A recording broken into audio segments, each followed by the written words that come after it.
Ada dua titik ekstrim ummahat tentang masalah apa yang bermanfaat bagi si mayit. Sebagian dua titik ekstrim itu apa? Titik ekstrim yang pertama yaitu gulat yang pertama, banyak orang yang kemudian meyakini bahwasanya tidak ada yang bermanfaat untuk si mayit kecuali hadis yang diriwayatkan oleh Imam Muslim. Tak. Apa itu hadisnya? Idza mata ibnu Adam. Apabila anak Adam itu telah meninggal dunia, maka terputus segala amal solehnya kecuali tiga. Yaitu apa?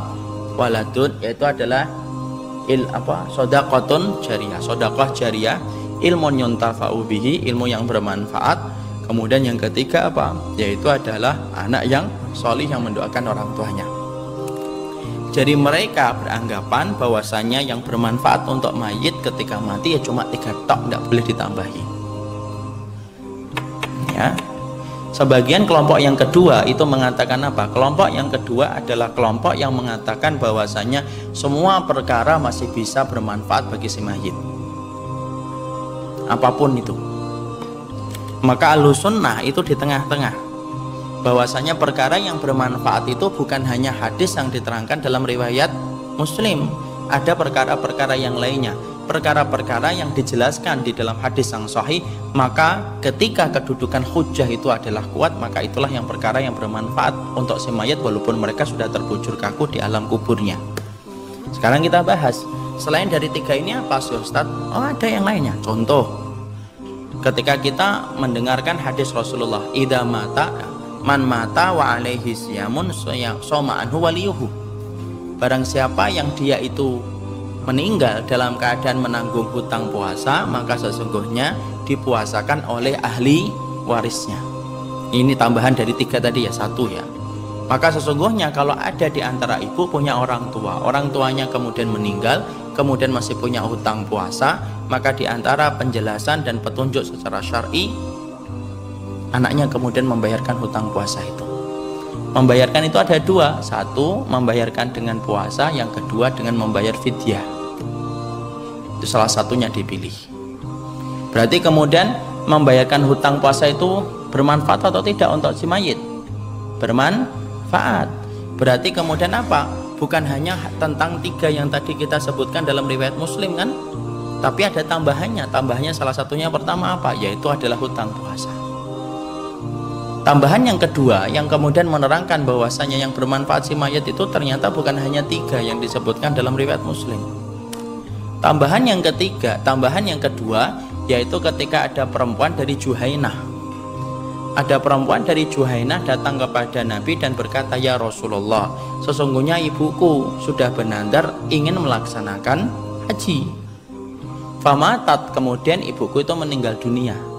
Apakah saya perlu untuk membayarkan nadarnya ya Rasulullah? Kemudian Nabi menjawab gimana? Bagaimana dirimu kalau kemudian ibumu punya hutang, kamu bayarkan atau tidak? Iya. Makanya kemudian Rasulullah menjawab, maka hutangnya kepada Allah lebih berhak dan lebih wajib kamu bayarkan daripada hutang dia kepada manusia. Ya, ini penjelasannya panjang, tapi kita nggak jelaskan sekarang karena bukan pembahasannya. Tapi di situ kita memahami bahwasanya persoalan haji ternyata bisa dibadalkan oleh anak.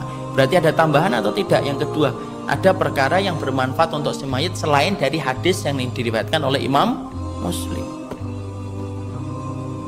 Yang ketiga, yaitu adalah ketika ada seorang sahabat Sa'ad, di mana dia bercerita kepada Nabi, ya Rasulullah, inna ummi matat, Ummu Sa'ad. Sesungguhnya Ummu Sa'ad itu paman, sesungguhnya Ummu Sa'ad ibuku matat, dia itu meninggal dunia. Fakanat tuhib an tunfik. Sesungguhnya kemudian ibuku itu senang sekali untuk kemudian berinfak. Boleh nggak saya itu kemudian membadalkan? Boleh nggak saya itu bersedekah atas nama ibu saya?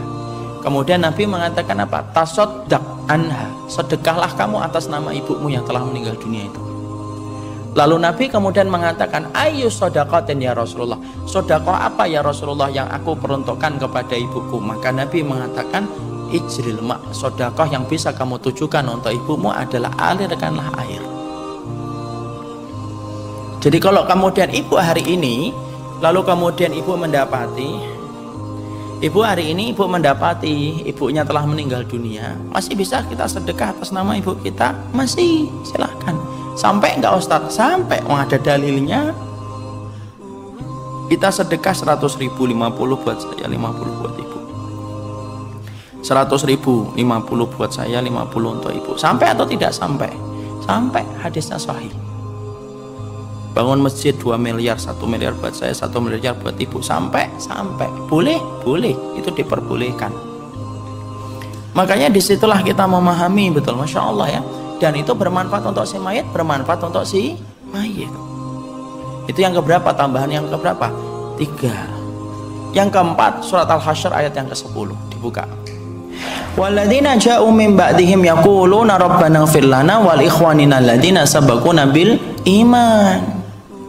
Orang-orang yang kemudian beriman, mereka berdoa, ya Allah ampunilah kami dan orang-orang setelah kami. Berarti di situ kita mendapati doanya orang-orang yang mukmin, doanya orang yang mukmin yang bukan anggota keluarga, kalau mendoakan saudaranya bermanfaat atau tidak? Nyampe atau tidak? Nyampe. Ini dalilnya. Jadi membatasi hanya 3 masalah, 3 tok, sedekah jariah, ilmu yang bermanfaat, dan anak yang solih, itu salah. Tapi mengatakan semua perkara bisa bermanfaat untuk si mayit, itu juga salah. Yang benar yang di tengah-tengah, yang ada keterangan, ada hujahnya, ada dalilnya yang sahih, maka itulah yang bermanfaat untuk si mayit. Dan di antara keterangan hadis-hadis yang tidak kita sebutkan apa? Berarti yang bermanfaat si mayit itu 1, kalau kamu menggantikan puasanya. 2, ketika kamu kemudian menghajikan saudaramu, menghajikan orang tuamu. 3, ketika kemudian kamu mendoakan saudaramu. 4, ketika kamu bersedekah atas nama ibumu yang telah meninggal dunia, maka sesungguhnya itu sampai.